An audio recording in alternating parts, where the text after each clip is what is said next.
Picture this. You're on a date, right? Enjoying a nice meal, maybe Vietnamese and Mexican food. Then you're snuggled up at a drive-in, catching a movie, maybe the latest flick. Megan, sounds like a pretty perfect night, right? One you want to remember. Oh, absolutely. A slice of normalcy, right? We all have those moments we cherish, right? The times when life feels simple and good. Yeah, exactly. But for Vienna Forrest and her partner, who goes by the name Torugita, Yeah. that date night was the calm before a storm, because just 36 hours later, their lives would be forever changed by this deadly confrontation in an Atlanta forest. And you know what makes this case so compelling is that it's not just a straightforward news story, right? There are layers of secrecy, conflicting accounts, and even allegations of a covered-up. So let's dive into this. We're taking a deep dive into the stories of Vienna Forest, and we're going to be guided by a podcast called We Came to the Forest.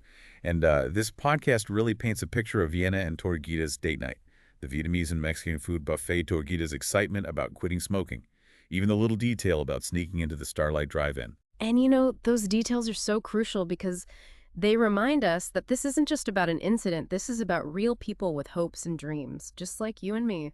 Right. And it makes the events that follow even more jarring. Because just 36 hours after that date, a heavily armed task force enters the South River Forest in Atlanta. Their mission, to clear out activists who are protesting the construction of this massive police training facility. And what's really fascinating here is that the podcast reveals that the officers were actually briefed about the possibility of booby traps and explosives before entering the forest. So this definitely adds a layer of tension, right? And perhaps even influenced their mindset going into the situation. Absolutely. You can almost feel the tension building as they move through the trees. And then through these audio recordings from the podcast, we hear the sudden burst of gunfire shattering the quiet. A chilling voice comes over the radio, "Man down." And this is where the case gets really, really interesting. The podcast is a deep dive into the events of that night, and it uncovers some glaring discrepancies in the official narrative. We're talking conflicting testimonies, missing evidence, a lot of unanswered questions. It's like a puzzle with missing pieces. Yeah, right. And it leaves you wondering what really happened in that forest. Who fired first? Yeah, and the podcast actually points out a specific discrepancy regarding the type of ammunition found at the scene compared to what was listed in the police reports.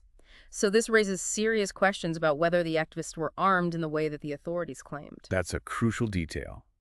So we have this seemingly happy couple, a tense confrontation in the forest, and then conflicting accounts of what actually transpired.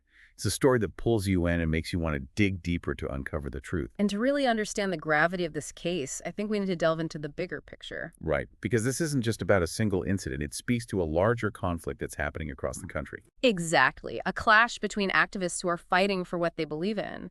In this case, the environment and the authorities tasked with maintaining order. It raises questions about the role of protest, the use of force, and the very nature of power itself. And to understand these complexities, we need to unpack some key concepts. For instance, you might be wondering, what exactly does police militarization mean? It's a term we hear a lot these days, but it's important to understand its implications. Yeah, it can sound a bit intimidating, right? Like something out of a movie. Exactly. But it's a reality we're facing. Essentially, police militarization refers to this trend of equipping and training police forces with military-grade weapons and tactics.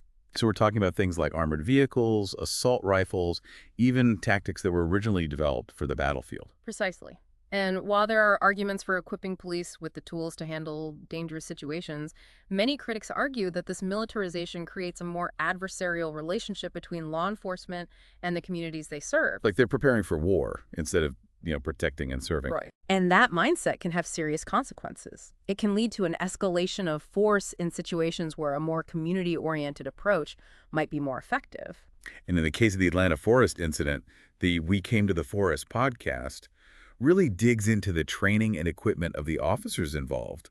It makes you question whether their preparation contributed to the tragic outcome. Yeah, it's a crucial question to consider. And to fully understand the activist perspective, we need to clarify who these individuals were and what they were doing in the forest. Right. The term activist gets thrown around a lot. But in this case, who are we talking about? Well, the podcast paints a picture of a diverse group of people.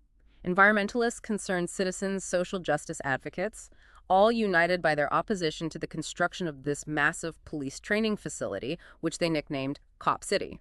And what were their main concerns about the facility? Well, they saw it as a threat on multiple levels. First, environmentally, the facility would require clearing a significant portion of the South River Forest, which is a vital green space in a rapidly urbanizing area. So they were fighting to protect the environment and preserve a natural resource for the community. Exactly.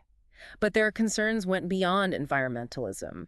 They also saw the training facility as a symbol of excessive police force and a threat to civil liberties. This ties back to the concept of police militarization we were discussing earlier. Precisely. The activists feared that training officers in a simulated urban environment with military-grade equipment would only exacerbate the problem of police brutality and create a more militarized police force. So we have these activists who are deeply concerned about the environment, social justice, and the potential for increased police violence. And then we have the police force tasked with upholding the law and clearing the forest. And this clash between the activists and the authorities isn't an isolated incident, right? It reflects a larger debate happening across the country and probably around the world. You're absolutely right. This case taps into a fundamental tension between the right to protest and the government's responsibility to maintain order. It's a delicate balance that societies have been grappling with for centuries. And in this case, the stakes couldn't be higher because we're talking about the loss of life, right? Vienna Forest.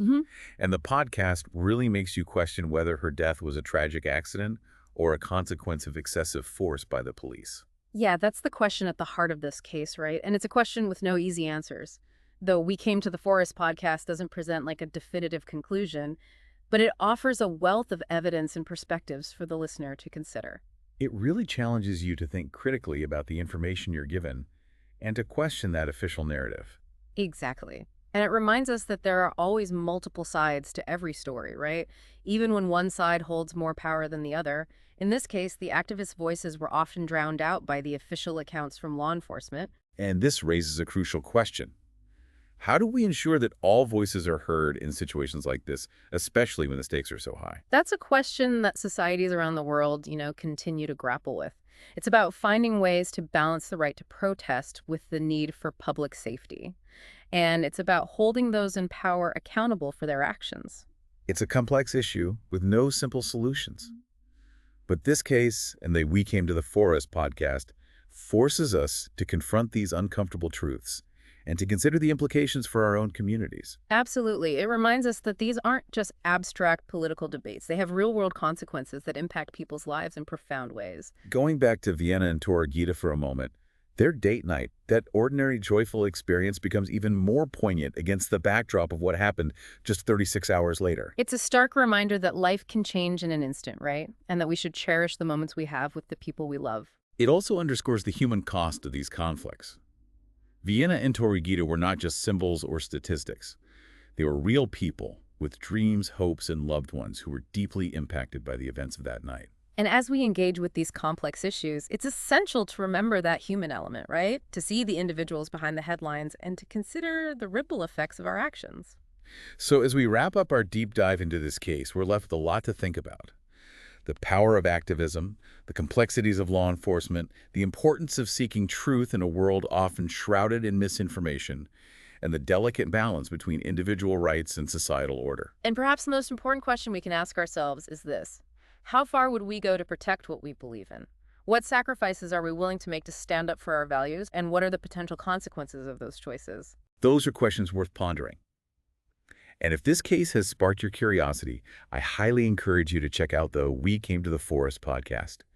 It's a masterclass in investigative journalism that will challenge your assumptions and leave you with a lot to think about long after the final episode. I couldn't agree more. It's a story that will stay with you and a reminder that the pursuit of truth and justice is an ongoing journey. Thanks for joining us for another deep dive into a compelling and complex issue. We'll be back next time with another thought-provoking story. Until then, keep exploring, keep questioning, and keep diving deep.